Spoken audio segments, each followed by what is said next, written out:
All right, so man, let's talk about something very, very important in the business, which is dispositions. Because without dispositions, how are you gonna get paid, right? All right, so we're gonna go over the fundamentals of dispositions, right? So dispositions is obviously, if you don't know, is selling your contract to a cash buyer for an assignment fee, right? So a lot of people get hung up on this. They get stuck at this part right here because they either lock the contract up too high or maybe they spend a lot of time getting the deals under contract and talking to sellers that don't have time to actually dispo the deal, right? So you lock the deal under contract, you the middleman, you find a deal, you assign it, you collect the fee, right? So one of the most important parts of dispo is definitely property photos, right? You want to get somebody, well, a lot of times, believe it or not, the seller can send you pics, but if not, you're gonna have to get somebody to go out there. You could go to Thumbtack, a place like that, and go and get interior, exterior photos of the property, right? Now you want to make sure you have some comps that you can present. Sometimes it's good to present the ARV. You don't always have to do that because everybody has their own opinion on what the actual ARV is, right? You can have a rough estimate of what the repairs are of the property when you present in a deal, right? And obviously you want to put your asking price, right? Which is your contract price plus your assignment fee. You understand? So that's just the fundamentals of dispo. Okay. Now, building your buyers list. Okay. This is very essential, but you can do it really, really fast. It doesn't actually take that long. But your asset is your buyers list. You can find your buyers list from Deal Machine, pulling data from Deal Machine. You can do Facebook Marketplace, Facebook groups. Craigslist is an old strategy, but it does work in certain markets. Networking, bigger pockets, you know what I mean? But I like to just go ahead and pull lists from different vendors like PropWire, Deal Machine, places like that, and go ahead and blast these buyers, right? But you can network in person, like if you at a real estate meetup. That's really more for for in person, but virtual is totally different. So you can section off your buyers and see if they're fix and flip buyers, buying whole landlords, or builders like developers. You know what I mean? And you can build a buyers list per market, and you should be able to close deals with no problem. It just has to be a deal. Now, when you price in your assignment fee, this is key. So typically it's the ARV minus repairs minus the buyer profit equals, the maximum offer, right? So what I like to do is I like to offer the sellers right below the actual as is price as far as the comps, right? And I like to sell it right at the as is or below the as is price. Okay. The assignment fee is the difference between your price and the buyer's price, right? So 5K, 25K or more. So a lot of times in your brain, you're like, oh, I want to make 30K, I want to make 50K, right? Well, you want a lot of things in life, but you're only going to get what the property is actually worth. So a good pricing strategy is I like to actually price the property low and then actually try to bid up on it, right? That's the best strategy because if you try to list these deals at like, oh, I want to make 30K. The thing is you're not tricking anybody. Nobody's stupid. So if you got it under contract for 100 and you say you want to make 150,000, but it's probably only worth 110, you're gonna make 10K, or it could be worth 105. Sometimes buyers might offer lower than what you actually have it under contract for. You understand? So don't get too greedy. A fast 8K beats a fake 20K. You know what I mean? Whatever.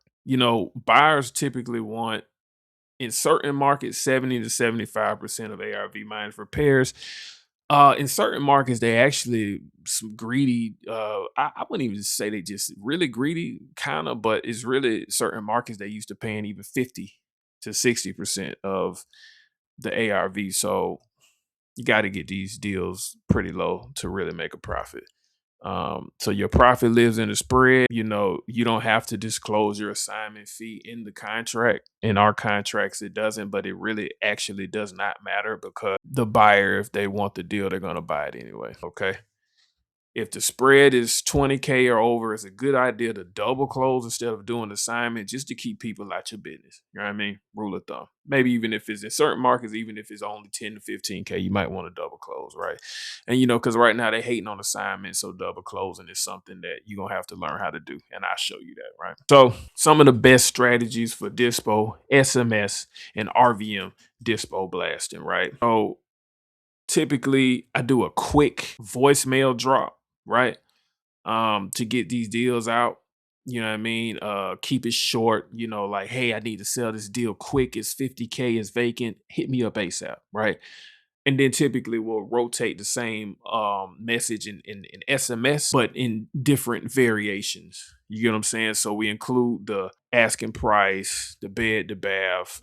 Sometimes we don't necessarily put the full address. We put the street, and the asking price real quick and simple. First come, first serve. We like to have the pictures because it's easier to sell. Quick call to actions. And like I said, keep it short, keep it simple, keep it 2 to 3 text messages. Nobody wants to read a whole book. Just keep it simple. You know what I mean? But when you're using Wham leads, the software that I use, when you combine SMS with RVM, it sells almost any deal really fast. So you upload your buyers list inside Wham Launcher, which I'll show you how to do it. You click your buyers list and you load your deal alert template with the details that we already pre-made for you, and you blast it out. And you should sell a deal with 24 to 48 hours. If it's a mediocre deal, you might have got it priced too high. It might be in a weird area. It might take you longer, but it should sell eventually, right? And then AI will respond to the buyers as well. But move fast because you only got a certain amount of time to sell these deals, right? So when you stack SMS and RVM, right, you getting you know two different type of people. So people like to respond to SMS, but some people might not see the SMS and they might get the voicemail. That's why I like to do both. Now, sometimes I'll send out an SMS and it sells a deal like that's without sending out a voicemail, or vice versa, right? So you follow up with everybody who was interested. See, a lot of them will want to go look at the property, so you got to provide access. They're gonna want to know if it got a lockbox. Is it vacant? Does it have tenants? You have to schedule a time with the tenants if it does, etc. So you're gonna call all the top buyers that responded to the campaign and see, you know, what their offers is and who's ready to move the fastest and who's ready to gain access to the property and move and put down earnest money, right? Whoever put down that earnest money and sign that contract fast, get that deal. Okay. Now you can list these deals on the MLS or the Facebook Marketplace. If you don't find a buyer for these platforms, right, and the deal should sell. Okay. And if it doesn't, then it's just not a good deal, or you probably just need a price reduction. All right. So dispo platforms I like to use. So I love Facebook Marketplace. You will find a lot of buyers that are new. They pay more for the deals. I find a lot of exclusive buyers on Facebook Marketplace. So absolutely one of my favorite places to dispo. You get a good exterior pic, get some good inside pics, maybe even a video. It'll sell the deal. And investors, you know what I mean? Like they'll come flocking if the price is right. You know what I mean?